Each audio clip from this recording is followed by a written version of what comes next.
റസൂലുള്ളാഹി സ്വല്ലല്ലാഹു അലൈഹി വസല്ലം ഹിജറയുടെ 11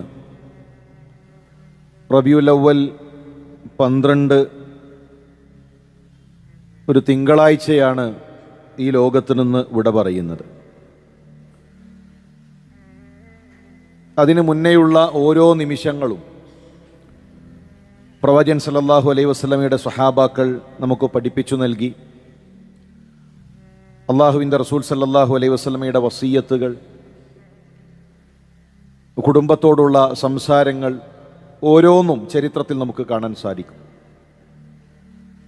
അതിശക്തമായ പനി പ്രവാചകൻ സല്ലല്ലാഹു അലൈഹി വസല്ലമക്ക് അനുഭവപ്പെട്ടു. പ്രവാചകൻ സല്ലല്ലാഹു അലൈഹി വസല്ലമയെ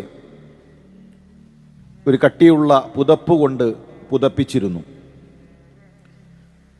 ആ പനിയുടെ ചൂട് ആ പുതപ്പിന് പുറത്ത് അനുഭവപ്പെടുമാറ് അത്രയും ശക്തമായ ചൂട് റസൂലുള്ളാഹി സ്വല്ലല്ലാഹു അലൈഹി വസല്ലം അനുഭവിച്ചിരുന്നു.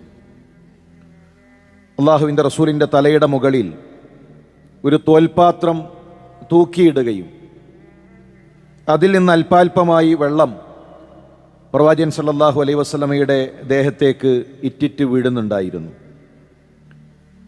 ആയിഷ റളിയല്ലാഹു തആല അൻഹയുടെ വീട്ടിലാണ് അള്ളാഹുവിൻ്റെ റസൂൽ കഴിയുന്നത്. രാത്രി പ്രവാചകൻ സല്ലല്ലാഹു അലൈഹി വസല്ലമയെ പരിചരിക്കണം. റസൂലുള്ളാഹി വഫാത്താകുന്നതിൻ്റെ ആ രാത്രിയിൽ ആയിഷ റളിയല്ലാഹു തആല അൻഹയുടെ വീട്ടിൽ വിളക്കിലൊഴിക്കാൻ എണ്ണയില്ല. അവരൊരു അൻസാരി സ്ത്രീയുടെ അരികിൽ ചെന്ന് എണ്ണ കടം വാങ്ങുകയും ആ വെളിച്ചത്തിൽ പ്രവാചകൻ സല്ലല്ലാഹു അലൈഹി വസല്ലമയെ അവർ പരിചരിക്കുകയും ചെയ്തു.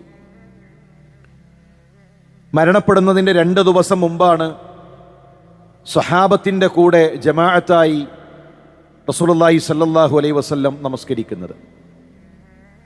മഹാനായ അബ്ബാസ് റളിയല്ലാഹു തആല അൻഹുവിൻ്റെയും അലി റളിയല്ലാഹു തആല അൻഹുവിൻ്റെയും ചുമലിൽ കൈവച്ചുകൊണ്ട്, ചുമലിൽ പിടിച്ചുകൊണ്ടാണ് പ്രവാചകൻ സല്ലല്ലാഹു അലൈഹി വസല്ലം പള്ളിയിലേക്ക് എത്തുന്നത്. അള്ളാഹുവിൻ്റെ റസൂലിൻ്റെ കാലുകൾ മണ്ണിലൊരുതി റസൂലുള്ളാഹി വന്നതിൻ്റെ അടയാളങ്ങൾ വടിയോരങ്ങളിലുണ്ടായിരുന്നു എന്ന് നമുക്ക് ചരിത്രത്തിൽ കാണാൻ സാധിക്കും. യുസല്ലി ബിന്നാസി അൽ-ളുഹർ, പ്രവാചകൻ സല്ലല്ലാഹു അലൈഹി വസല്ലം അവസാനമായി സ്വഹാബത്തിൻ്റെ കൂടെ നമസ്കരിച്ചത് ളുഹർ നമസ്കാരമാണ്.